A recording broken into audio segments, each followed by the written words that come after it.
దినాన ఒక ప్రాముఖ్యమైన అధ్యాయాన్ని మనం వినబోతూ ఉన్నాం.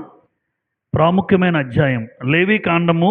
మనము 10వ అధ్యాయంలోకి చేరుతున్నాం. ఈ లేవీకాండం 10వ అధ్యాయము చాలా ప్రాముఖ్యమైన అధ్యాయం. ఎవరికి ప్రాముఖ్యమైనది అంటే విశ్వాసులందరికీ కూడా, యాజకులు అనబడుతున్న ప్రతి ఒక్కరికి. ఈరోజు మనందరము కూడా నూతన సంబంధమైన నిబంధనలో, ఈ కొత్త నిబంధనలో మనందరం ఎవరము అంటే యాజకులు. ఎందుకంటే మనకు పెట్టిన పేరు, పేతురు గారు అన్నారు, మనం రాజులైన యాజక సమూహము. అంటే అందరము రాజులైన యాజక సమూహం. కాబట్టి యాజకులుగా ఉన్నటువంటి మనకు ఈ లేవీకాండం 10వ అధ్యాయం ఏం నేర్పిస్తుంది అంటే, ముందు లేవీకాండం 10వ అధ్యాయం యొక్క ఉద్దేశం ఏంటో చదువుదాం. ఉద్దేశం: దేవుని పరిశుద్ధత, ఆరాధనలో క్రమశిక్షణ, యాజకుల విధేయత మరియు బాధ్యతలను గురించి. అంటే చూడండి ఎంత ఇంపార్టెన్స్ ఉందో, ఎంత ప్రాముఖ్యమైనదంటే పరిశుద్ధత విషయంలో, అలాగే ఆరాధనలో క్రమశిక్షణ ఎలా ఉండాలి, అలాగే యాజకుడు అన్న వాళ్ళు ఎటువంటి విధేయత దేవుడికి చూపించాలి, వారి బాధ్యతలు ఏంటి అన్నది ఈ లేవీకాండం 10వ అధ్యాయం మనకి వివరిస్తూ ఉంది. ఈ లేవీకాండం 10వ అధ్యాయంలో 20 వచనాలు ఉన్నాయి. ఈ 20 వచనాలను నేను 5 భాగాలుగా రాశాను. అందులో మొదటి 3 వచనాలు ఏముంది అంటే పేర్లు పెట్టుకున్నాం మనకు అర్థవంతంగా ఉండడానికి. మొదటి 3 వచనాల్లో ఏముంటుందంటే, అహరోను కుమారులైన 4 కుమారుల్లో 2 కుమారులు నాదాబు, అబీహు. ఈ నాదాబు, అబీహులు చేసిన పాపానికి వాళ్ళు పొందుకున్న మరణం. అంటే పాపం చేసిన వ్యక్తి మరణించారు. ఈ నాదాబు, అబీహులు ఏం చేశారో ఇక్కడ ఉంటుంది. రెండో భాగం 4 నుండి 7 వచనాలు. ఈ 4 నుండి 7 వచనాలలో పిల్లలు మరణించారు కాబట్టి తండ్రికి ఏముంటుంది? మౌనం అయిపోయాడు. కళ్ళ ముందు పిల్లలు చనిపోయారు. అహరోను మౌనం, మరియు మోషే ఏం చెప్పారంటే ఆజ్ఞలు ఇచ్చాడు. ఇక్కడ ఇది మనం ఇక్కడ చదువుతాం. మూడో భాగంలో యాజకులకు నియమాలు. అంటే యాజకుడు ఎటువంటి నియమాలు, ఎటువంటి నిబంధనలు పాటించాలి, ఎలా ఉండాలి యాజకుడు, ప్రాముఖ్యంగా మందిరానికి వచ్చినప్పుడు, మందిరంలో కానీ దేవుని పరిశుద్ధత విషయంలో యాజకుడు ఎలా ఉండాలో ఇక్కడ చెప్పబడుతుంది. 4వ భాగంలో ఏవైతే అర్పణలు అర్పించారో ఆ అర్పణలు ఎవరెవరు తినాలి, అంటే ఎవరెవరు అర్పించిన అర్పణలు, అది మేక, గొర్రె ఏది అర్పించినా యాజకుడు ఏ భాగం తినాలో, ఎవరెవరు ఏ భాగం తినాలో ఆ తినవలసిన భాగాన్ని చెప్తారు ఇక్కడ. చివరి 5వ భాగంలో పాప పరిహారార్థ బలి మాంసము గూర్చిన చర్చ. అంటే పాప పరిహారార్థ బలిగా ఏదైతే మందిరంలో అర్పించారో ఆ మందిరంలో అర్పించిన బలి ఏం చెయ్యాలి, అది తినాలి. కానీ అది తినకుండా యాజకుల యొక్క పిల్లలు మాంసాన్ని కాల్చేస్తారు. దానికి ఎందుకు కాల్చేశారు, దానికి గల కారణం ఏంటి, ఎందుకు ఆ బలి మాంసాన్ని తినలేదు అని మోషే అడుగుతాడు. ఇక్కడ మోషే అహరోను అడుగుతాడు. దానికి సంబంధించిన చర్చ ఉంటుంది ఇక్కడ వాళ్ళ మధ్య. ఇది 5 భాగాలు. కనుక లేవీకాండము 10వ అధ్యాయం ప్రాముఖ్యంగా నాకు మనందరికీ తెలియజేసేది ఏది అంటే, దేవుని మందిరములో ఒక యాజకుడు ఎటువంటి క్రమశిక్షణ పాటించాలి, తన ప్రవర్తన ఎలా కాపాడుకోవాలి, మరి ముఖ్యంగా దేవుని మాటలకు విధేయత ఎలా చూపించాలి అన్న మాటలు మనకు అర్థమవుతాయి. లేవీకాండం 10వ అధ్యాయం మొదటి 3 వచనాలకు నేరుగా వెళ్ళిపోదాం. లేవీకాండం 10వ అధ్యాయం మొదటి 3 వచనాలు: అహరోను కుమారులైన నాదాబు, అబీహులు తమ తమ ధూపార్తులను తీసుకొని వాటిలో నిప్పులుంచి వాటి మీద ధూప ద్రవ్యము వేసి, యెహోవా, అండర్లైన్ చేసుకోండి ఆ మాట, యెహోవా తమకు ఆజ్ఞాపింపని వేరొక అగ్నిని ఆయన సన్నిధికి తేగా.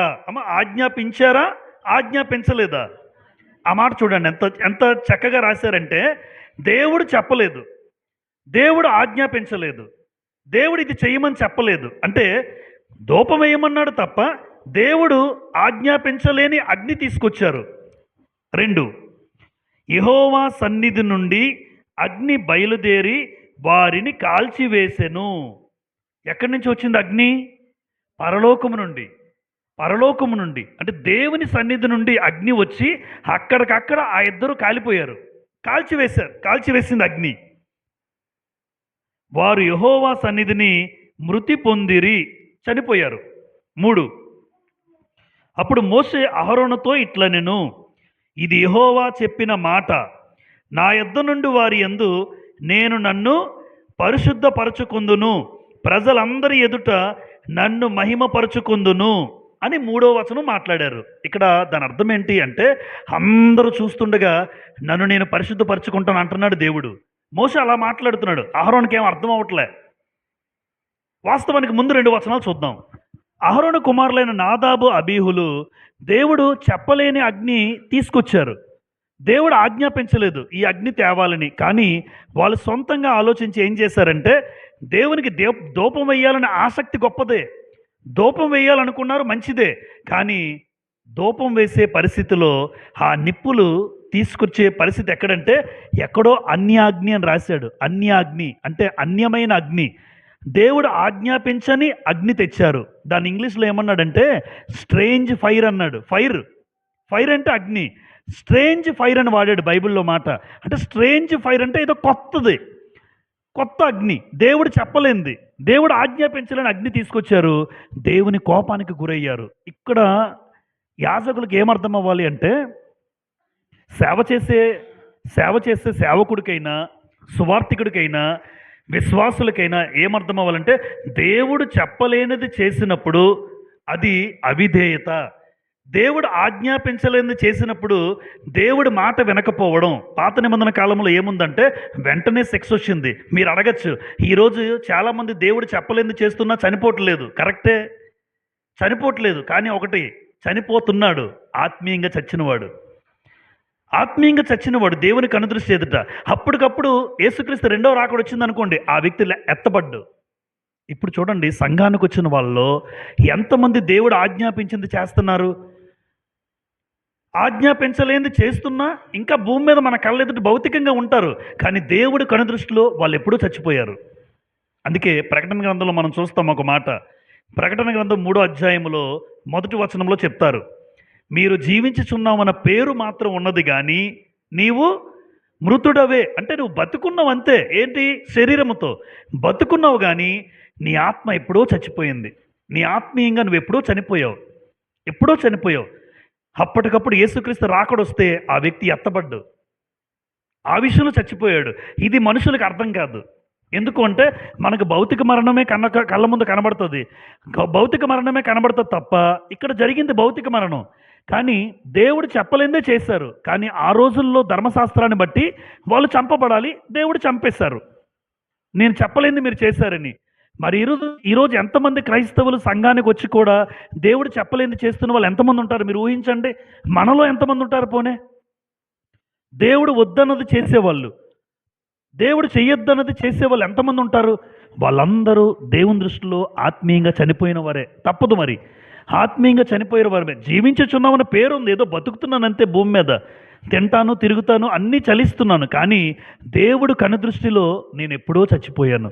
ఒకవేళ దేవుడు చెప్పలేంది నేను చేస్తే భూమి మీద, ఇది మానవులకి, క్రైస్తవులందరికీ అర్థం కావాలి. ఆ రోజు ఏం జరిగింది అంటే అవిధేయత చూపించారు, ఆజ్ఞాపించలేని అగ్ని తెచ్చారు. అందుకే ఆజ్ఞాతిక్రమము ఏంటి? Very good. ఆజ్ఞాతిక్రమము పాపము. యోహాను రాసిన మొదటి పత్రిక 3:4లో ఉంటుంది. యోహాను రాసిన మొదటి పత్రిక 3:4లో ఆజ్ఞాతిక్రమం పాపము అని ఉంటుంది. పాపం వల్ల వచ్చే జీతము మరణము. రోమపత్రిక 6:23లో ఉంటుంది. అంటే మొదటి యోహాను 3:4లో ఆజ్ఞను అతిక్రమిస్తే పాపం అన్నాడు. రోమపత్రిక 6:23లో ఆ పాపం వల్ల వచ్చే జీతం ఏంటి? మరణం. కానీ ఆ రోజు భౌతిక మరణం. ఈరోజు మరణిస్తారు, కానీ దేవుడు చెప్పలేంది చేసిన వాడు మరణిస్తాడు, కానీ ఆ వ్యక్తి ఆత్మీయంగా చనిపోయినవాడు. ఈరోజు ఇక్కడికి వచ్చిన మనలో నేను ఆత్మీయంగా ఎప్పుడు చచ్చిపోకూడదు. ఆదాము 930 సంవత్సరాలు బ్రతికాడు, కానీ ఆత్మీయంగా చనిపోయాడు. ఆదికాండంలోనే 2వ అధ్యాయంలోనే చనిపోయాడు. ఎప్పుడైతే తినద్దు అన్న పండు ఎప్పుడైతే తిన్నాడో ఆ రోజే దేవుని దృష్టిలో ఆదాము చచ్చిపోయాడు. మరి ఈరోజు దేవుడి మాటలు వింటున్నాం, కానీ ఎన్నో ప్రసంగాలు, ఎన్నో దేవుని మాటలు వింటున్నా దేవుడు ఆజ్ఞాపించలేని పనులు ఎంతమంది చేస్తున్నారో. మోసాలు, అక్రమాలు, కొండాలు, అసూయలు, దురాశలు, ఎన్నో కీడు చేసే పనులు, ఎన్నో చెడు అలవాట్లు, దేవుడు వద్దన్నవి చేస్తున్న వాళ్ళందరూ కూడా క్రైస్తవులు మరి ముఖ్యంగా వాళ్ళందరూ దేవుని దృష్టిలో ఆత్మీయంగా చచ్చిన వారే. కాబట్టి క్రీస్తు రెండో రాకడలో వాళ్ళు ఎత్తబడరు. అంటే ఒకటి అర్థమవుతుంది స్పష్టంగా, యేసుక్రీస్తు రెండో రాకడ ఎప్పుడూ తెలియదు గనుక, ఏ రోజున ఏ సమయంలో ఏ గడియలో తెలియదు గనుక, ఎప్పటికప్పుడు క్రైస్తవుడు ఎప్పుడు ఎలా ఉండాలంటే సిద్ధపాటు కలిగి ఉండాలి. ఇప్పటికిప్పుడు వస్తే నేను ఎత్తబడాలి. అంటే మీరు చూడండి, దేవుడు ఆజ్ఞాపించింది ఎప్పుడు నేను చేస్తున్నానా లేదా అన్న భావనతోనే మనం భయంతో బతకాలి. అంత భయం ఎవరికి ఉంది? దేవుడు చెప్పలేనివి ఎన్నో చేసేస్తూ 60-70 అనుకుంటున్నాం తప్ప, యేసుప్రభు ఎప్పుడు వస్తాడో తెలియదు, ఆ రెండో రాకడ ఎప్పుడో తెలియదు, దేవుడు నిశ్చయం ఎప్పుడో తెలియదు కనుక సిద్ధపాటు ప్రతి క్రైస్తవుడు కలిగి ఉండాలి. ఇప్పుడు వచ్చినా పర్వాలేదండి అని చెప్పగలము మనం. యేసుప్రభు ఇప్పుడు వచ్చినా పర్లేదు నేను ఎత్తబడతాను అని ఎంతమంది చెప్పగలం ధైర్యంగా? జనరల్గా ఆలోచించండి. యేసుప్రభు ఇప్పుడు వచ్చినా పర్లేదండి నేను ఎత్తబడతాను అని గుండెల మీద ధైర్యంగా చేయి వేసుకుని చెప్పే మనుషులు క్రైస్తవులు ఎంతమంది ఉంటారు? కష్టం. అంటే సిద్ధపాటు ఎప్పుడు ఉండాలి. ఎందుకంటే ఇప్పుడు పాపం వల్ల వచ్చే జీతం మరణం అనేది, ఇప్పుడు ఎలా ఉంది మరణం అంటే ఆత్మీయంగా చనిపోతాడు. ఆత్మీయంగా చనిపోయిన వాడు నరకానికి వెళ్తాడు తప్ప దేవుని దగ్గరికి వెళ్ళడు. అందుకే నాదాబు అబీహులు ఆ రోజు ఏమి చేశారంటే దేవుడు చెప్పలేని అగ్ని తీసుకొచ్చారు. వాస్తవానికి అగ్ని ఎక్కడి నుంచి తీసుకురావాలి తెలుసమ్మా?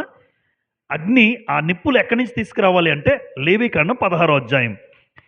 అక్కడే లేవీకాండం 16వ అధ్యాయం. అంటే దేవుడు తన ధర్మశాస్త్రంలో రాసి ఉంచాడు, అగ్గి నిప్పులు లేదా ఆ నిప్పులు దోపార్తడి నిప్పులు ఎక్కడి నుంచి తీసుకురావాలి? 16:12 లేవీకాండం 16:12 యెహోవా సన్నిధినున్న ధూపపీఠం మీద నుండి దోపార్తడి నిప్పులను. ఎంత బాగా చెప్పారో! అంటే ధూపపీఠం మీద ఉన్నటువంటి ఏముంటాయి? ధూపపీఠం మీద దోపార్తెడు నిప్పులను తన పిడికెళ్లతో పరిమళ ధూపచూర్ణమును తీసుకొని అడ్డతెర లోపలికి వాటిని తెచ్చి తాను చావకుండునట్లు ఆ ధూపము మేఘము వలె శాసనముల మీద ఉన్న కరుణాపీఠము కమ్ముటకు యెహోవా సన్నిధిని ఆ అగ్ని మీద ఆ ధూప ద్రవ్యమును వేయవలెను. చావకుండునట్లు అన్నాడు. అంటే నిప్పులు తేవలసింది అక్కడి నుంచే, ధూపపీఠం దగ్గర నుంచి ధూపార్తడి నిప్పులు తేవాలి. కానీ వీళ్ళిద్దరూ ఒక అన్యాగ్ని, దేవుడు ఆజ్ఞాపించిన అగ్ని తెచ్చారు, అవిధేయత చూపించారు, ఆజ్ఞ అతిక్రమం చేశారు, పాపం జరిగిపోయింది, మరణాన్ని పొందుకున్నారు భౌతికంగా. దేవుడు చెప్పలేంది. అందుకే ఇక్కడ ఒక మాట రాశాను, దేవుడు ఆజ్ఞలకు ఏది కలపకూడదు, ఏది అంటే కలపకూడదు, తీసేయకూడదు. సేవకులకు మరి ముఖ్యంగా హెచ్చరిక, ఉన్నట్టుగా చెప్పాలి తప్ప నువ్వు 2 మాటలు పోగు చేసి ఎక్స్ట్రాగా నువ్వేదో దేవుడి కన్నా గొప్పోడుగా ఫీల్ అయిపోయి అక్కడ లేనిది కలిపేసి ఉన్నదాన్నేమో తీసేసి చెప్పకపోతే, చెప్తే నీ జీవితానికి నువ్వే కాదు నీకు 2 నాశనం అన్నాడు దేవుడు. 2 యాకోబు రాసిన పత్రిక 3వ అధ్యాయం. ఇక్కడ వదిలిపెట్టకుండా లేవీకాండం 10వ అధ్యాయమును, యాకోబు రాసిన పత్రిక 3వ అధ్యాయం 1వ వచనం. యాకోబు 3:1 నా సహోదరులారా, బోధకులమైన మనము మరి కఠినమైన తీర్పు పొందుదుమని మీలో అనేకులు బోధకులు కాకుండుడి. నేను సేవ చేస్తాను, నేను నడిపించేస్తాను, నేను వాక్యం చెప్పేస్తాను అని అనుకుంటున్నాను చూసారా? మంచిదే. కానీ ఇక్కడ ఒక మాట, తీర్పు తీర్పు చూడండి నా వైపు అందరూ. తీర్పు, కఠినమైన తీర్పు, మరి కఠినమైన తీర్పు. 3 మాటలు. తీర్పు, కఠినమైన తీర్పు, మరి కఠినమైన తీర్పు. ఇందులో ఏది బాగా హై లెవెల్లో ఉంది? మరి కఠినమైన. ఇప్పుడు చదువుదాం. బోధకులమైన మనము మరి కఠినమైన తీర్పు పొందుదామని తెలుసుకుని మీలో అనేకులు బోధకులు కాకుండుడి. సేవ చేయడం గొప్పతనమే, సేవ చేయడం అదృష్టమే, సేవా భాగ్యం మంచిదే. కానీ సేవ చేసే సేవకుడు కూడా జాగ్రత్తగా చేయకపోతే తీర్పు, కఠినమైన తీర్పు ఉంటాయి కొంతమందికి. నీకు మరి కఠినమైన తీర్పు, మరి కఠినమైన తీర్పు. అందుకే సేవ చేస్తాడమని ఎంత ఆనందంగా చేస్తామో సేవకుడు కూడా దేవుని ఆజ్ఞల విషయంలో ఏది కలపకూడదు, ఏది తీసేయకూడదు. మీరు ద్వితీయోపదేశకాండము 4:2 రాసుకొని, ద్వితీయోపదేశకాండము 12:32 కూడా రాసుకోండి. ఎవరైనా రాసుకున్న వాళ్ళు ద్వితీయోపదేశకాండము 4:2 కానీ, ద్వితీయోపదేశకాండం 12:32 కానీ, సామెతల గ్రంథం 30వ అధ్యాయం 6వ వచనం కానీ, ప్రకటన గ్రంథం 22:18 కానీ, ఈ 4 సందర్భాలు మరొకసారి, ద్వితీయోపదేశకాండం 4:2, ద్వితీయోపదేశకాండం 12:32, సామెతల గ్రంథం 30వ అధ్యాయం 6వ వచనం, ప్రకటన గ్రంథం 22వ అధ్యాయం 18వ వచనం. చివరిగా ప్రకటన చదువుదాం. ఒక మాట ప్రకటన 22:18 చదువుదాం. ఈ గ్రంథమందున్న ప్రవచన వాక్యములను విను ప్రతివానికి నేను సాక్ష్యమిచ్చింది ఏమనగా, ఎవడైనను వీటితో మరి ఏదైనను కలిపిన ఎడల ఈ గ్రంథములో వ్రాయబడిన తెగుళ్ళు దేవుడు వానికి కలుగుజేయును. తెగుళ్ళు వస్తాయట ఎవరైనా గ్రంథానికి ఏదైనా కలిపితే. ఎవడైనను ఈ ప్రవచన గ్రంథమందున్న వాక్యములలో ఏదైనను తీసివేసిన ఎడల దేవుడి ఈ గ్రంథములో వ్రాయబడిన జీవవృక్షములోను పరిశుద్ధ పట్టణములోను వానికి పాలు లేకుండా చేయును. అంటే పరలోకం అనేది వాడికి లేదు. ఎవరికి? గ్రంథానికి ఏదైతే కలుపుతున్నాడో, గ్రంథానికి ఏదైతే తీసేస్తున్నారో, సేవకులు చేస్తున్నారు కదా చాలామంది. అలాంటి సేవ చేస్తున్న సేవకులు ఎవరైతే ఉన్నారో, సేవకులారా జాగ్రత్త. ఏంటా జాగ్రత్త అంటే, ఒకవేళ గ్రంథంలో నువ్వు ఏదైనా సొంత నిర్ణయాలు కలిపినా, గ్రంథంలో దేవుడు చెప్పిన దాంట్లో ఉన్నది ఉన్నట్టుగా నువ్వు ఏమైనా తీసేసినా నీకు పరలోకం లేదు. పరలోకం లేకపోతే ఇంకెందుకు నువ్వు సేవ చేసి? నువ్వేమనుకుంటావు, నేను ఎంతో గొప్పగా సేవ చేస్తున్నాను, నా సేవకు తిరగలేదు అని కొత్త కొత్త నిర్ణయాలు తీసుకొచ్చి కలుపుతున్నారు ఇందులోనే. గ్రంథం దేవుడు చెప్పింది కాకుండా అనేక పండగలు, అనేక రకాల ఉద్దేశాలు, మనుషులు కల్పించిన పద్ధతులు, దైవోపదేశాలను బోధిస్తూ ఉన్నారు చాలామంది. కానీ భయపడాల్సిన విషయం ఏంటంటే, నీకు పరలోకం ఉండదన్నాడు. ఎవరైతే కలుపుతారో తీసేస్తారో అటువంటి వారికి అక్కడ రాశాడు చూసారా, జీవవృక్షములోను పరిశుద్ధ పట్టణంలోను పాలు లేదు. పరిశుద్ధ పట్టణం అంటే యెరూషలేం, పరిశుద్ధ పట్టణం అంటే పరలోకం. పరలోకపు యెరూషలేం అంటారు పరలోకాన్ని. కనుక ఈరోజు నాదాబు అబీహులు చేసిన పాపం వెంటనే మరణం పొందుకున్నారు. కానీ మనం చేసిన పాపం వెంటనే మరణం పొందరు. భూమి మీద బాగానే బతుకుతుంటాడు, అన్నీ తింటుంటాడు, తిరుగుతుంటాడు, తప్పుడు పనులు చేస్తూనే ఉంటాడు, చెడు అలవాట్లు బతికే ఉంటాడు. కానీ ఒకటి గుర్తుపెట్టుకోండి, ఆ వ్యక్తి దేవుని దృష్టిలో ఎప్పుడూ చచ్చిపోయాడు. క్రీస్తు రెండో రాకడలో ఆ వ్యక్తి ఎత్తబడ్డు, మారు మనసు పొందితే తప్ప, తన బ్రతుకులు మార్చుకుంటే తప్ప. అందుకే అంటున్నానమ్మా, ఏ రోజు ఎవరు ఎప్పుడు రాకడ జరుగుతుందో తెలియదు కనుక, క్రీస్తు రాకడ ఎప్పుడో తెలియదు కనుక, కాబట్టి మన పోకడ ఎప్పుడో తెలియదు కాబట్టి ఎప్పుడు వచ్చినా నేను సిద్ధంగా ఉండాలి. అర్ధరాత్రి వచ్చినా పర్వాలేదు, అపరాత్రి వచ్చినా పర్వాలేదు, ఏ సమయంలో వచ్చినా క్రైస్తవుడు ఎప్పుడూ సిద్ధపాటు కలిగి ఉండాలి. లేదంటే మన జీవితంలో ఆత్మీయంగా ఎప్పుడు చచ్చిపోకూడదు. ఇది మొదటి 3 వచనాలకు సంబంధించిన భాగం. 2 10వ అధ్యాయం 4 నుండి 7 వచనాలు. 4 నుండి 7 వచనాల్లో ఏముంది అంటే, పిల్లలు చనిపోతే ఏ తండ్రికైనా ఏముంటుందమ్మా, కళ్ళ ముందు అహరోను అక్కడే ఉన్నారు, చిన్నాన్న మోషే అక్కడే ఉన్నాడు. అక్కడేమో అహరోను పిల్లలు నాదాబు అబీహులు ఇద్దరు అగ్ని చేత కాల్చబడ్డారు. కళ్ళారా చూసేశారమ్మా. రోడ్డు మీద యాక్సిడెంట్, మన కొడుకు మన కూతురే అనుకోండి, ఒకవేళ కళ్ళారా యాక్సిడెంట్ చూసేస్తే జీవోత్సవాలు అయిపోతారు నాకు తెలిసి. ఎందుకంటే ఒక కుటుంబం నాకు తెలుసు, యాక్సిడెంట్ అయిపోయిందని ఇంకా కళ్ళారా చూడలేదు కొడుకు చనిపోవడం. యాక్సిడెంట్ అయిపోయి కొడుకు చనిపోయాడని విని పిచ్చోళ్ళు అయిపోయారు. ఇద్దరు తల్లిదండ్రులు పిచ్చోళ్ళు అయిపోయారు. 21 సంవత్సరాల కుర్రోడు, యాక్సిడెంట్ అయ్యింది, మీ అబ్బాయి చనిపోయాడు అని వార్త అందిన వెంటనే ఒక మంచి హోదాలో ఉన్న ఒక అధికారి స్థితిలో ఉన్నటువంటి వాళ్ళిద్దరు తల్లిదండ్రులు పిచ్చోళ్ళు అయిపోయారు, జీవోత్సవాలుగా మిగిలిపోయారు. ఈ రోజున కొడుకు చనిపోవడం విషయం తెలిసి కళ్ళ ముందు సేవకుడిగా ఉన్నాడు అహరోను. కళ్ళ ముందు ఇద్దరు కుమారులు, ఇద్దరు కూడా, పెద్ద కొడుకు రెండో కొడుకు కాలిపోతుంటే, కాలిపోయిన పరిస్థితి చూసిన తండ్రికి ఎంత వేదన ఉంటుంది. కానీ ఆ సమయంలో అహరోను ఎలా ఉన్నాడు తెలుసమ్మా? మౌనం. ఎందుకంటే దేవుని మందిరంలో ఉన్నప్పుడు ఒక కండిషన్ ఉంది. దేవుని మందిరంలో ఉన్నవాడు ఆ మందిరంలో ఏడకూడదు. నా ఉద్దేశం ఏడవద్దు అంటే ఉద్దేశం ఏంటంటే బట్టలు చింపుకోకూడదు. బోరున చూడండి, ఇష్టానుసారంగా వాస్తవానికి తల విరుగుబోసుకొని, జుత్తు పీక్కొని, షర్టు మన వస్త్రాలు చింపుకొని పరిస్థితి ఏర్పడుతుంది కళ్ళ ముందు జరిగిన పరిస్థితికి. కానీ అహరోను మౌనంగా ఉన్నాడు, మోషే మాట్లాడుతున్నాడు. మోషే ఏం మాట్లాడుతున్నాడు చూడండి. లేవీకాండం 10వ అధ్యాయం 4వ వచనం. అహరోను మౌనముగా ఉండగా, అమ్మ ఏ తండ్రి అయినా మౌనంగా ఉంటాడా? కానీ అలా ఉన్నాడు, అలా ఉండిపోయాడు అంతే. ఎందుకంటే నేను దేవుని ఆలయంలో ఉన్నాను, ఏమి చేయట్లేదు. తర్వాత మోషే అంటున్నారు, మోషే అహరోను పినతండ్రి అయిన ఉజ్జీయేలు కుమారులైన మేషాయేలును ఎల్సాఫాను పిలిపించి, మీరు సమీపించి పరిశుద్ధ స్థలము ఎదుటి నుండి పాలెం వెలుపులకి మీ సహోదరుల శవాలను మోసుకొని పోవడని వారితో చెప్పాను. కాలిపోయాయి, ఆ శవాలు 2 కూడా తీసుకెళ్ళిపోండి అని చెప్తున్నాడు. మోషే పిలిపిస్తున్నాడు, అన్నదమ్ముల పిల్లలు ఉన్నారు, ఆ ఇద్దరు ఆ శవాలు అక్కడ ఉన్నాయి, మీరు ఆ శవాలను తీసుకెళ్ళిపోండి అన్నాడు మోషే. 5వ వచనం, మోషే చెప్పినట్లు వారు సమీపించి చొక్కాయలను తీయకయే పాలెం వెలుపలికి వారిని మోసుకొని పోయిరి. అప్పుడు మోషే అహరోనును అతని కుమారులైన ఎంతమంది ఉన్నారు? ఇద్దరున్నారు, ఎలియాజరు ఈతామారును వారితో మీరు చావకుండునట్లు చెప్తున్నాడు. బాబు చూసారు కదా కళ్ళ ముందు ఏం జరిగిందో, మీ అన్నలు నాదాబు అబీహులు ఏం జరిగిందో మీరు చూశారు, మీరు కూడా అక్కడే ఉన్నారు. కాబట్టి మోషే చెప్తున్నాడు, మీరు చావకుండునట్లు యెహోవా ఈ సర్వ సమాజం మీద ఆగ్రహ పడకుండునట్లును మీరు తల విరియబోసుకోకూడదు, బట్టలు చింపుకోకూడదు. అంటే ఆ సందర్భంలో అక్కడ చూస్తున్నారు కదా అన్నదమ్ములు, అరే మా అన్నయ్య చచ్చిపోయాడు అంటే ఎంత బాధ, తమ్ముడు చచ్చిపోయాడు అంటే ఎంత బాధ. అంటే ఒకవేళ మీరేమైనా బట్టలు చింపుకోవడం కానీ తల విరిగిపోసుకోవడం కానీ ఏమాత్రం కూడా దుఃఖంతో, అంటే దుఃఖం అనేది అక్కడ చూపించద్దు. మందిరంలో మనం ఉన్నాము, ఈ పరిశుద్ధ స్థలంలో ఉన్నాం, ఒకవేళ మీరు కనుక ఎవరైనా బట్టలు చింపుకుంటే మీరు కూడా చచ్చిపోతారు అక్కడే. అది కండిషన్. చూడండి ఎంత బాధాకరం, హృదయ విదారకం.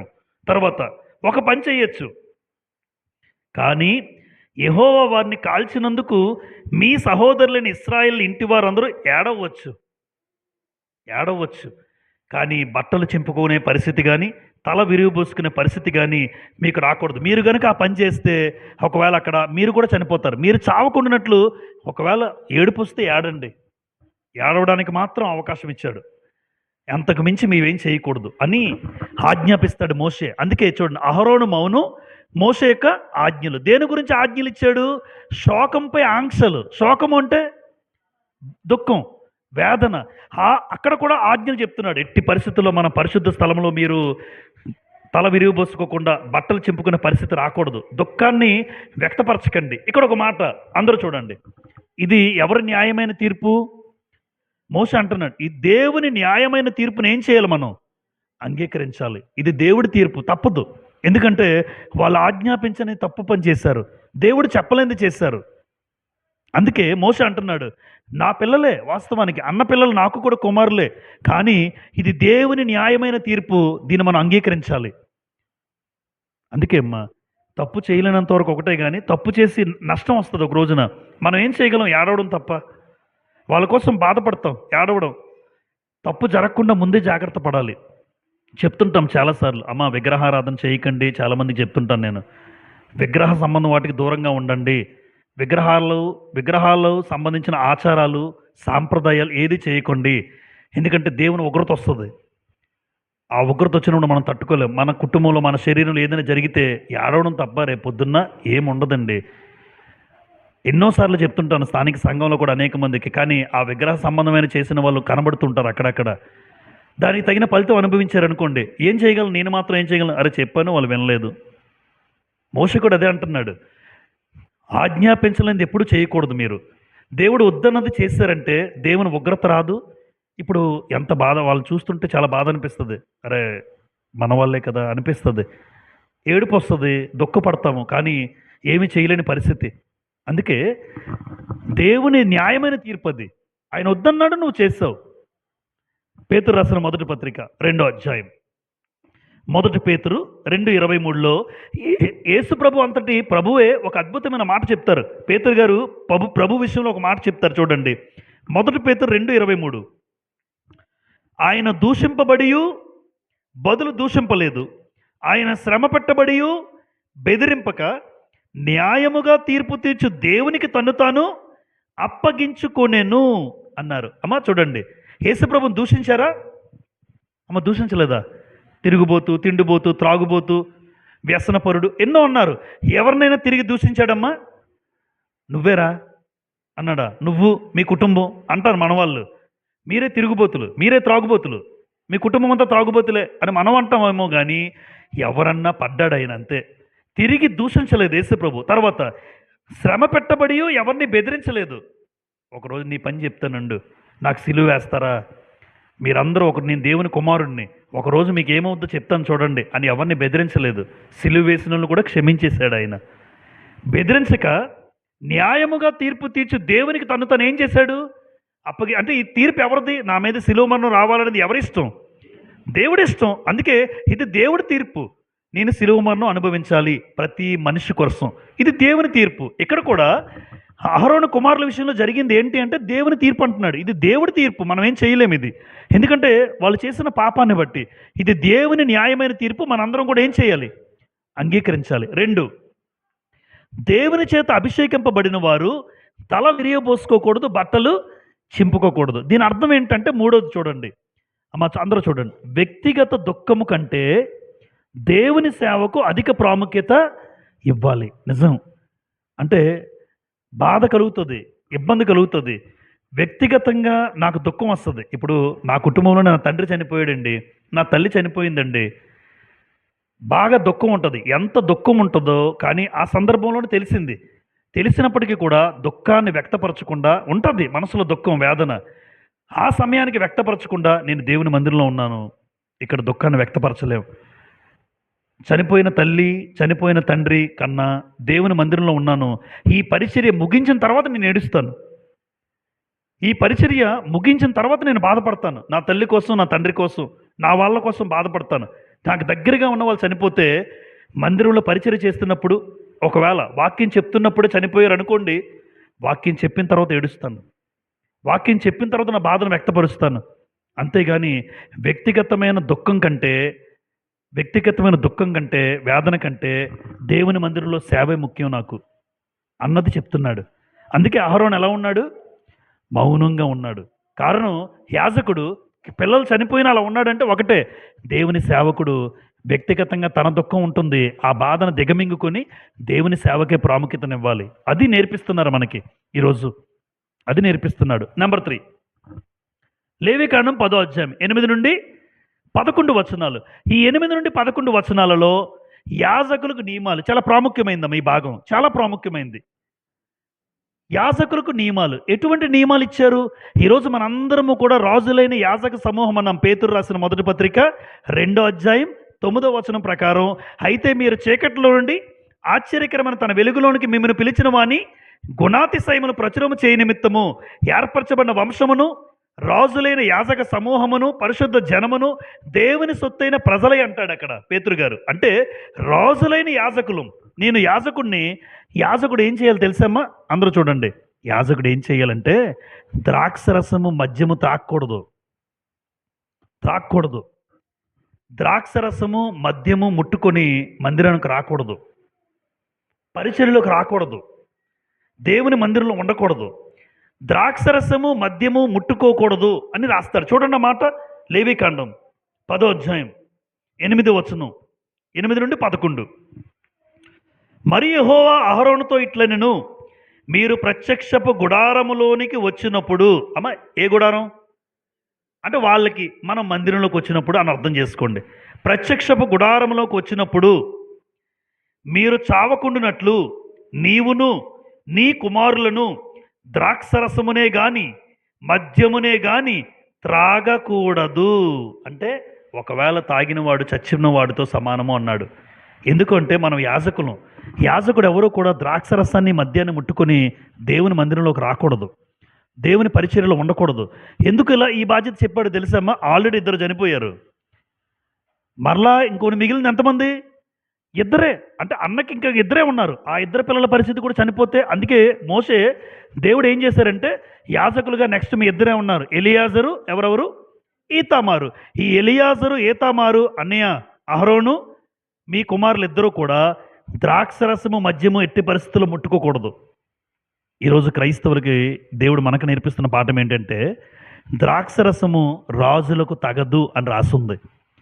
ద్రాక్షరసం ఎవరికి తగదు? మనం ఎవరము? నిజంగా రాజులమే. నువ్వు రాజుగా ఫీల్ అవ్వట్లేదు అంతే. రాజు అనగానే మనకి అన్నీ ఉండాలి కదా, అన్ని వసతులు ఉండాలి కదా అని అనుకుంటున్నావు. క్రీస్తును అంగీకరించిన ప్రతి ఒక్కరూ రాజే. ఒక రోజున కూర్చోబెడతారు సింహాసనం మీద. అది లోకంలో ఉన్న వాళ్ళకు ఉండదు. అప్పుడు నీకు అర్థమవుతుంది, నేను రాజునే కాబట్టి నన్ను సింహాసనం మీద కూర్చోబెట్టాడు. చాలామందికి లేని గొప్ప భాగ్యం ఈరోజు మన సంఘంలో ఉన్నటువంటి వాళ్ళకు ఉంది. దేవుడు కల్పించాడు క్రీస్తు ప్రభు ద్వారా. మరి నేను రాజుని. ద్రాక్షరసం ఎవరికి తగదు? సామెతలు 31:4లో లెమూయేలు తల్లి చెప్తుంది. లెమూయేలు తల్లి అతనికి ఉపదేశించిన దేవోక్తి అంటాడు, సామెతల గ్రంథం 31:4 చూడండి. సామెతల 31:4. ద్రాక్షరసము త్రాగుట రాజులకు తగదు. లెముయేలు, అది రాజులకు తగదు. మద్యపానాసక్తి అధికారులకు తగదు. త్రాగిన ఎడల వారు కట్టడలను మరతురు. అమ్మా, త్రాగితే ఏమవుద్దమ్మా? త్రాగితే కట్టడలు ఏం చేస్తారు అంటే, ఒక రాజు తన పరిపాలన సరి చేయడు, కట్టడలు మర్చిపోతాడు, మర్చిపోయి ప్రవర్తిస్తాడు. అందుకే ద్రాక్షరసము కానీ మద్యపానాసక్తి కానీ రాజులకు ఎందుకు ఉండకూడదు అన్నాడంటే, వాళ్ళు కట్టడలు మర్చిపోతారు.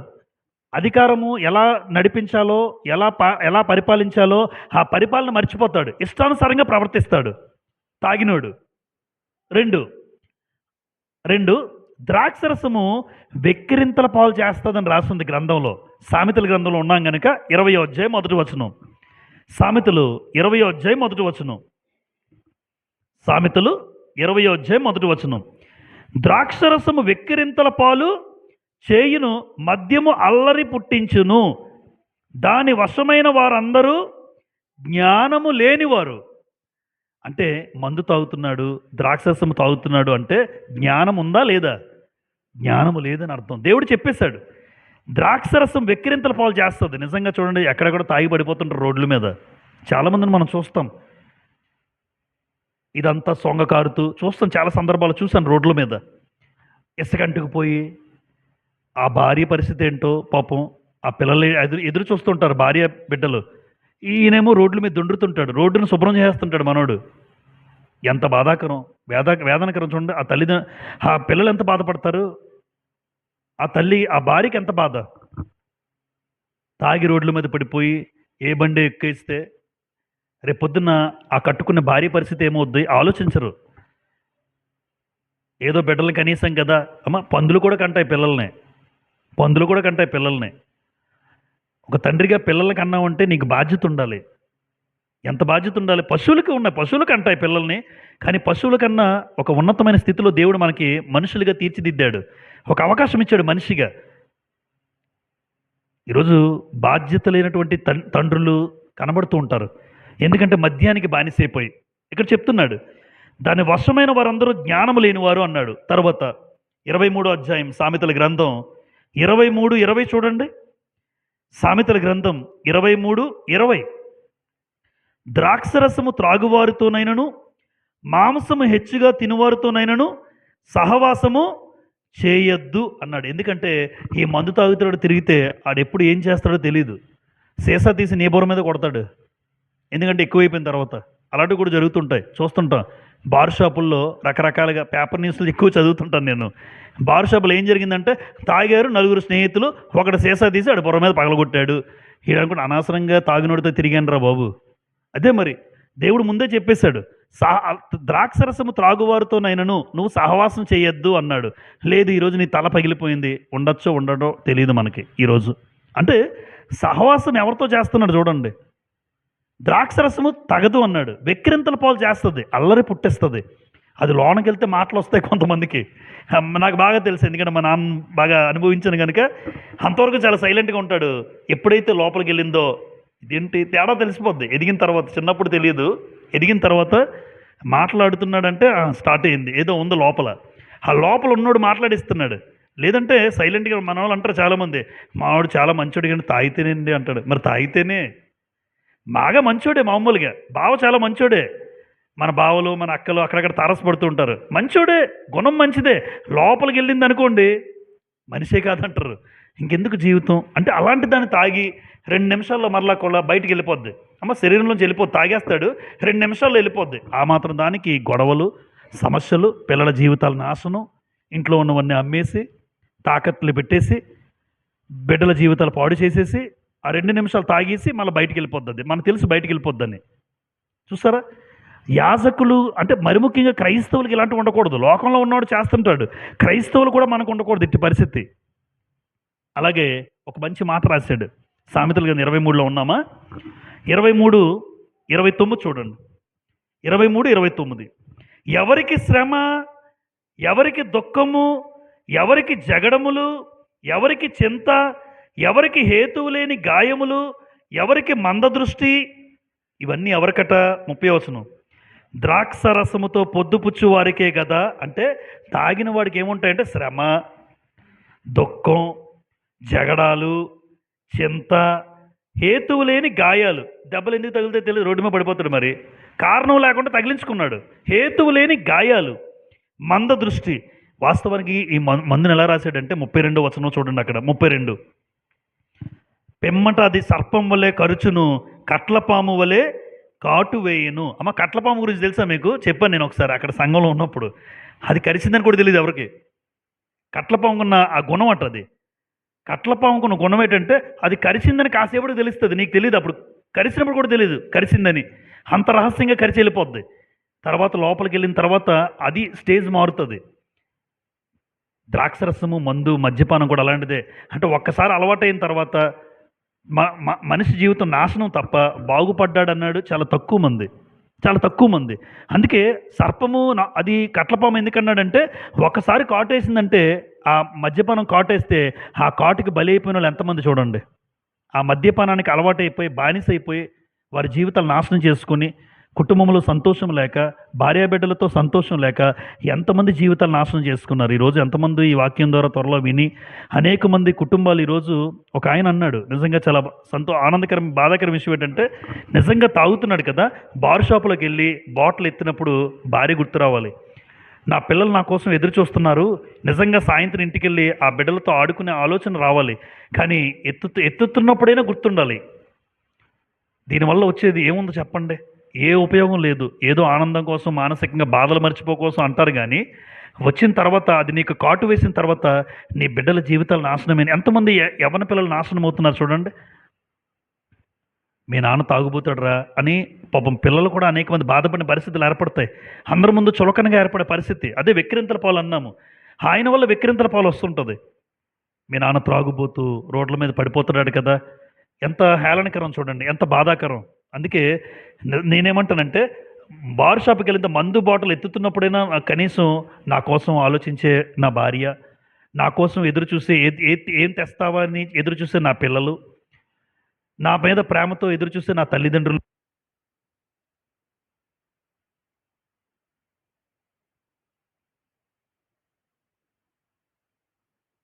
అన్న భావన నిజంగా వస్తే వారి జీవితాల్లో మార్పు వస్తుంది. కాబట్టి యాజకులకి దేవుడిచ్చిన నియమాలు. కొత్త నిబంధన కాలంలో కూడా, కొత్త నిబంధనలో మద్యముతో ఏమై ఉండద్దు అన్నాడు. అమ్మ చూడండి, మద్యముతో మత్తులై ఉండకుడి,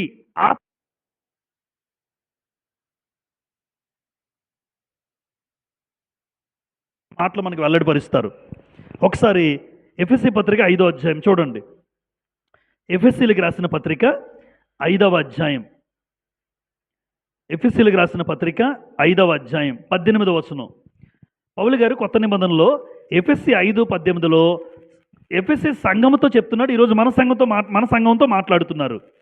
ఎఫెసీ 5:18, మరియు మద్యముతో మత్తులై ఉండకుడి అన్నాడా? మద్యముతో మత్తులై ఉండకుడి, దానిలో దుర్వ్యాపారము కలదు, అయితే ఎలా ఉండమన్నాడు? ఆత్మపూర్ణులై ఉండుడి. మీరు మత్తులై ఉండద్దు, ఆత్మపూర్ణులుగా ఉండండి అన్నాడు. చూడండి, ఎప్పుడు మనం మత్తుగా ఉండే పరిస్థితి కాదు. ఆత్మీయ స్థితిలో ఆత్మీయంగా పరిపూర్ణంగా ఉండాలి. ప్రార్థన, వాక్యము, సహవాసము, ప్రార్థన, వాక్యము, సహవాసము. అప్పుడు ఒక వ్యక్తి ఆత్మీయంగా పరిపూర్ణుడవుతాడు, ఆత్మలో ఎదుగుతాడు, ఆత్మీయ జీవితంలో బాగుంటుంది స్థితి.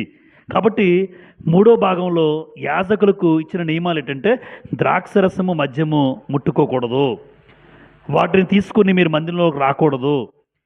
ఒక యాజకుడికి అటువంటివి ఎప్పుడు రాకూడదు. మీ జీవితాలు జాగ్రత్త, మీరు చావకుండానట్లు ఇలా మీరు ఉండండి అన్నాడు. 4వ భాగం లేవీకాండం 10వ అధ్యాయం 12 నుండి 15 వచనాలు చూడండి. లేవీకాండము 10వ అధ్యాయం 12 నుండి 15 వచనాలు. ఇక్కడ ఏం రాయబడి ఉందంటే, మిగిలిన అర్పణలు మరియు యాజకులకు చెందిన భాగం. అంటే ఏవైతే అర్పిస్తారో అవి ఎవరెవరు ఏ భాగం తినాలి మనం చాలాసార్లు చెప్పుకున్నాం. మీరు లేవీకాండం మొదటి 5 అధ్యాయాలలో నేను చెప్పాను, ఏ బలులు: దహన బలి, నైవేద్య బలి, సమాధాన బలి, పాప పరిహారార్థ బలి, అపరాధ పరిహారార్థ బలి, ఇలా బలుల గురించి చెప్తూ ఆ బలి అర్పించిన తర్వాత కొవ్వంతా కూడా దేవునికి అర్పించాలి. కొవ్వు తీసేసిన తర్వాత ఏ శరీర భాగమైతే ఆ జంతువుది ఉందో అందులో కొంత భాగం యాజకుడిది అవుతుంది. యాజకుడిగా వృత్తి చేస్తున్నాడు గనక యాజకుడికి అది చెందాలి, ఆయన తినాలి. ఇప్పుడు ఇక్కడ కూడా ఈ 10 అధ్యాయం 12, 15 వచనాల్లో ఏముందో చదువుదాం చూడండి. 12 నుండి 15 ఒక మాట. అప్పుడు మోషే అహరోనుతోనూ మిగిలిన అతని కుమారులైన ఎలియాజరు ఈతామారులతోనూ ఇట్లనెను, మీరు యెహోవా హోమ ద్రవ్యములలో మిగిలిన నైవేద్యమును తీసుకుని అది పొంగకుండా బలిపీఠము దగ్గర తినుడి, అది అతి పరిశుద్ధము. 13 కావున మీరు పరిశుద్ధ స్థలములో దానిని తినవలెను. ఎక్కడ తినాలి? ఇంటికి పట్టుకెళ్ళకూడదు, పరిశుద్ధ స్థలములోనే మీరు తినాలి అని చెప్తున్నాడు. తర్వాత 14 మరియు అల్లాడించు బోర. బోర అంటే ఏ భాగం అని చెప్పాను గుర్తుందా? బోర, చెస్ట్ పీస్ కొట్టండి అని అంటాం మనం చికెన్ షాప్కి వెళ్ళి. చెస్ట్ పీస్, బోర అంటే ఇగో ఈ ఛాతీ భాగం. ఛాతీ భాగాన్ని ఏమంటారంటే బోర. ఏ జంతువుకైనా ఛాతీ భాగం ఉంటుంది. ఆ ఛాతీ భాగాన్ని పిలిచే భాష ఏంటంటే బోర. అల్లాడించు బోరను, ప్రతిష్ఠితమైన జబ్బలు ఉంటాయి. మీరు అనగా నీవును నీతో పాటు నీ కుమారులను నీ కుమార్తెలను పవిత్ర స్థలములో తినవలెను. ఏలయనగా అవి ఇశ్రాయేలు అర్పించు సమాధాన బలుల నుండి నీకును నీ కుమారులకు నియమింపబడిన వంతు. అది మీ వంతు. యాజకుడిని ఎప్పుడు విడిచిపెట్టలేదు దేవుడు. ఎప్పుడు కూడా సేవ చేస్తున్న సేవకుడు ఎప్పుడూ బతకాలి, దాని మీద బతకాలి సేవ చేస్తున్నవాడు. కనుక దేవుని ఉద్దేశం ఏంటంటే ఇగో ఆ కొవ్వంతా తినకండి, అది నాది. ఏదైతే ఈ బోర భాగం ఉందో ఆ బోర భాగము, అలాగే జబ్బ భాగము మీరు తినండి, యాజకుడిగా నువ్వు తీసుకో అని చెప్తున్నాడు. ఏది? అర్పణ అర్పించిన తర్వాత దానికి సంబంధించిన విధి విధానాలు. ఆ అల్లాడించిన బోర జబ్బ పరిశుద్ధ స్థలంలోనే మీరు తినాలి. ఇది మీకు సంబంధించింది, ఇది మీ భాగం, ఇది మీ వంతు. అది 4వ భాగం. చివరిగా లేవికాండం 10వ అధ్యాయం 16 నుండి 20 వచనాలు. ఈ 16 నుండి 20 వచనాల్లో ఏమని రాయబడి ఉందంటే, ఏం సందర్భం ఉందంటే, పాప పరిహారార్థ బలి అని ఒక బలి ఉంది. ఎన్నో బలి ఇది? 4వ బలి. కరెక్ట్. పాప పరిహారార్థ బలి లేవికాండం 4వ అధ్యాయం అంతా కూడా దీని గురించే ఉంటుంది. ఈ పాప పరిహారార్థ బలి మాంసం ఉంటుంది కదా, ఆ మాంసం గురించి ఏం జరిగిందంటే అక్కడ మీకు సంఘటన చెప్తాను. ఆ మాంసాన్ని ఏం చేశారంటే అహరోను కుమారులైన ఇద్దరు ఎలియాజరు ఈతామారు, మిగిలిన ఇద్దరు కుమారులు ఏం చేశారంటే కాల్చేస్తారు. వాస్తవానికి దాన్ని ఏం చేయాలి తెలుసమ్మా? తినాలి. తినాల్సిన మాంసాన్ని ఏం చేశారంటే వీళ్ళిద్దరూ కాల్చేస్తారు. మోషేకి కోపం వచ్చేస్తుంది, పట్టరాని కోపం, ఆగ్రహం వస్తుంది. ఎలియాజరుని ఈతామారుని పిలుస్తాడు. మీరు తినాల్సింది ఎందుకు కాల్చారు అని కోపంగా అడుగుతాడు. కొడుకులే కదా, ఎందుకు నాన్న మీరు తినలేదు? ఇది మీరు తినాల్సిన భాగం కదా, ఈ పాప పరిహారార్థ బలి మాంసాన్ని ఎందుకు మీరు కాల్చేశారు అని అడుగుతాడు. అప్పుడు తండ్రి వస్తాడు, అహరోను తండ్రి వచ్చి మోషేతో ఒక మాట చెప్తాడు. చదువుదాం. లేవికాండం 10వ అధ్యాయం 16వ వచనం. ముందు 16వ వచనం.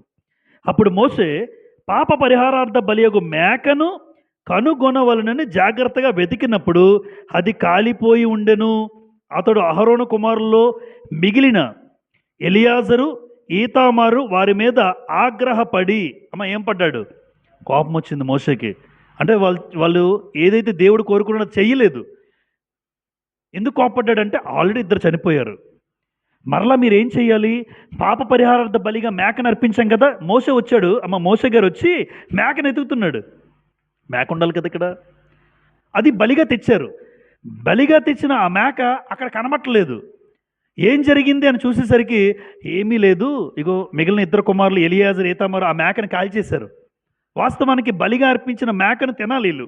చూడండి ఏమంటారు. 17 మీరు పరిశుద్ధ స్థలములో ఆ పాప పరిహారార్థ బలి పశువును ఎలా తినలేదు?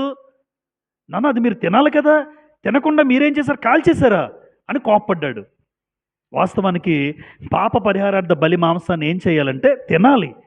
యాజకులు అది మీ వంతు, మీరు తినాల్సింది పోయి దాన్ని కాల్చేశారు. ఎందుకు అంటే వాళ్ళు ఆల్రెడీ బాధలో ఉన్నారు. ఎందుకు బాధ? అన్నదమ్ములు ఏమైపోయారు? చనిపోయారు. వాస్తవానికి తండ్రి అయిన అహరోను కూడా తినాలి. చదువుదామా 19వ వచనం నేరుగా. 19 ఈ మాటలన్నీ వింటున్నాడు. అక్కడే ఉన్నటువంటి తండ్రి విన్నాడు. అహరోను విని మోషే దగ్గరికి వచ్చాడు. మా తమ్ముడైనా అక్కడ తమ్ముడు అని ఉండదు, తమ్ముడే మోషే గారు. కానీ అహరోను కన్నా పై స్థాయిలో ఉన్నవాడు. ఎందుకు ఎందుకు దేవుడు ఎవరితో మాట్లాడడానికి ఇష్టపడేవాడు? ప్రవక్త మోషే. అహరోను యాజకుడు మాత్రమే. అక్కడ అన్నదమ్ములు నీకన్నా నేనే పెద్దోడిని కదరా అని అనడానికి అవకాశం లేదు. యాజకుడు యాజకుడే, ప్రవక్త ప్రవక్తే. దేవుడు మాట్లాడేది అహరోనుతో మాట్లాడరు, దేవుడు మాట్లాడేది మోషేతో మాట్లాడతాడు. అందుకే ఇలా జరిగింది కదా అని పిల్లల మీద ఎప్పుడైతే కోపపడ్డాడో మోషే, అహరోను వచ్చి మోషేతో మాట్లాడతాడు. చూడండి 19. అందుకు అహరోను మోషేతో, ఇదిగో నేడు పాప పరిహారార్థ బలి పశువును దహన బలి ద్రవ్యమును యెహోవా సన్నిధికి వారు తేగా ఇట్టి ఆపదలు నాకు సంభవించెను. ఆపద నాకు వచ్చింది. నేను పాప పరిహారార్థమైన బలిద్రవ్యం నేడు తినిన ఎడల అది యెహోవా దృష్టికి మంచిదగునా అనెను. మోషే ఆ మాట విని ఒప్పుకొనెను. అంటే బాధతో చెప్తున్నాడు. కొడుకులు చనిపోయారు. కొడుకులు చనిపోయిన తర్వాత నోటికి ముద్ద వెళ్తుందా? ఒక రకంగా మనకు అర్థం అవడానికి చెప్తున్నాను. అది మాంసం ముద్ద అసలు వెళ్తుందా? ఈరోజే చనిపోయాడు. పిల్లలు కళ్ళ ముందు చనిపోయిన పిల్లలను చూసి ఎవరమ్మా మాంసం తెచ్చుకొని తింటారు? తిండే సహించదు. కొన్ని రోజుల వరకు తినలేని వాళ్ళు ఉంటారు పిల్లల మీద ప్రేమను బట్టి. కళ్ళ ముందు 2 కొడుకులు కాలిపోవడం చూశాడు. మోషేకి పుట్టలేదు, కానీ ఎవరికి పుట్టారు వాళ్ళు? అంటే చిన్నాన్నకు ఉన్నటువంటి ప్రేమ ఉండొచ్చు, కానీ తండ్రికి ఉన్న ప్రేమ వేరు ఉంటుంది పిల్లల మీద. జనరల్గా వేరే వేరేగా ఉండొచ్చు. అయితే మోషే ఆజ్ఞను చెప్పినప్పటికీ కూడా అహరోను కలుగు చేసుకుని అంటున్నాడు, మోషే మీరు చెప్పారు, నువ్వు చెప్పావు రైటే, కానీ అది తినడానికి ఆ పరిస్థితి ఆపద నాకు వచ్చింది. ఆపదలో నేను ఎలా తినగలను? పోని తింటే దేవుడు ఏమైనా సంతోషిస్తాడా? నా పిల్లలు చనిపోయిన పరిస్థితిలో ఆ బాధలో మాంసం ఎలా తినగలను నేను? నా నోటికి ఎలా వెళ్తుంది? అదంతా విన్నాడు. నిజమే, అన్నయ్య విచారపడ్డాడు, అన్నదమ్ములు కూడా బాధలో ఉన్నారు, అందరూ బాధలో ఉన్నారు అని 20లో అన్నాడు. మోషే ఆ మాట విని ఒప్పుకున్నాడట. సరే మీరు చేసింది సమంజసమే అని ఊరుకున్నాడట. అది చెప్తున్నాడు ఇక్కడ. చూడండి, అహరోను తన పిల్లలు మరణించిన రోజునే తినడం ఇష్టం లేక తినలేదని వివరణ ఇచ్చాడు. నా పిల్లలు చనిపోయారు కరెక్టే, పాప పరిహారార్థ బలి తినాలి కరెక్టే, కానీ కళ్ళ ముందు నా పిల్లలు చనిపోతే నాకు ముద్దలా వెళ్తుందా? నేను ఎలా తినగలను? అందుకే నేను తినలేకపోయాను అని అన్నంటే మోసే ఆ స్థితిని అర్థం చేసుకున్నాడు. మోసే దాన్ని ఒప్పుకున్నాడు. కరెక్టే. ఆ విచారాన్ని అర్థం చేసుకొని, అన్న చెప్పిన దాన్ని భావాన్ని అర్థం చేసుకొని, పాప పరిహారార్థ బలి పశువు తినాలి కానీ తినలేకపోయిన పరిస్థితిని అర్థం చేసుకుని వదిలిపెట్టాడు. ఇది లేవీకాండం 10వ అధ్యాయం యొక్క వివరణ. ఇందులో దేవుని పరిశుద్ధత, ఆరాధన విషయంలో మనం ప్రవర్తన జాగ్రత్తగా ఉండాలి. అలాగే యాజకులకు ఏముండాలంటే ఎప్పుడు విధేయత ఉండాలమ్మా. ఒక యాజకుడిగా నేనున్నాను, మీరున్నారు అంటే ఖచ్చితంగా దేవుని సన్నిధిలో ఉన్నటువంటి నేను దేవుని మాటకు విధేయత చూపించాలి. ఏదైతే దేవుడు ఆజ్ఞాపించాడో గ్రంథములో దాన్ని దాటకుండా నేను ఉండాలి. ఎప్పుడు ఆ గ్రంథాన్ని సాహసించి ఎప్పుడూ నేను ప్రవర్తించకూడదు. ఎప్పుడైనా మీరానా నేను ఆత్మీయంగా చచ్చిన వాడిని, ఆ సమయానికి క్రీస్తు రాకడైతే నేను నరకానికి వెళ్తాను, నేను నరకానికి వెళ్ళిపోతాను. అంటే ఎప్పుడూ క్రైస్తవుడి జీవితం యుద్ధకాలమే. ఎప్పుడూ క్రైస్తవుడు సిద్ధపాటు కలిగి ఉండాలి. ఏ రోజున యేసుప్రభు వస్తాడో ఎదురు చూస్తూ భూమి మీద భయముతో, భక్తితో, వణుకుతో మన సొంత రక్షణను కొనసాగించాలి. అప్పుడే నువ్వు ఎత్తబడే స్థాయిలో ఉంటావు. అంతేగాని అంటే పాపం అనేది ఎక్కడా చేయకూడదు. ఇంట్లో కానీ, ఉద్యోగం దగ్గర కానీ, స్నేహితుల దగ్గర కానీ, ఎక్కడున్నా నువ్వు అలర్ట్గా ఉండాలి. నిజంగా నా కుమారులు, నా పిల్లలు ఎక్కడున్నా జాగ్రత్తగా బ్రతుకుతారు, విధేయతతో బ్రతుకుతారు. అప్పుడు స్నేహితుల దగ్గర యేసుప్రభు రాకడొచ్చినా నేను ఎత్తబడతాను. ఉద్యోగం చేసుకున్నప్పుడు న్యాయంగా ఉద్యోగం చేసుకుంటూ ఉంటే అప్పుడు రాకడొచ్చినా నేను ఎత్తబడతాను. ఒకవేళ రాత్రికాల సమయంలో పడుకునే ఉన్నాను, కానీ పడుకున్న నా జీవితం అంతా కూడా నెమ్మదిగా దేవుడు చెప్పిన ప్రకారం బ్రతుకుతూ ఉంటే పడుకున్న నేను ఎత్తబడతాను. అంటే ఏ స్థితిలో ఉన్నా ఎత్తబడతావు, సిద్ధపాటు కలిగి ఉంటే, రెడీగా ఉంటే, ఏ తప్పు ఏ అవిధేయత నీలో లేకుండా ఉంటే. కాబట్టి దేవుని మందిరంలో ఎప్పుడూ క్రమశిక్షణ పాటిద్దాం. మన ప్రవర్తన దేవుని మందిరంలో కాపాడుకుందాం. దేవుడు కనుదృష్టిలో ఎప్పుడూ కూడా ఒక యాజకుడిగా మన జీవితంలో దేవుడు నచ్చే విధంగా, దేవుడు మెచ్చే విధంగా మన బ్రతుకులు ఉండాలని, ఎప్పుడు విధేయత చూపించిన జీవితాలు మనలో ఉండాలని నేను హెచ్చరించుకుంటూ మీకు మనవి చేస్తూ ఉన్నాను. అందరికీ హృదయపూర్వకమైన వందనములు చెల్లిస్తూ ఈ మాటలు ముగిస్తూ ఉన్నాను.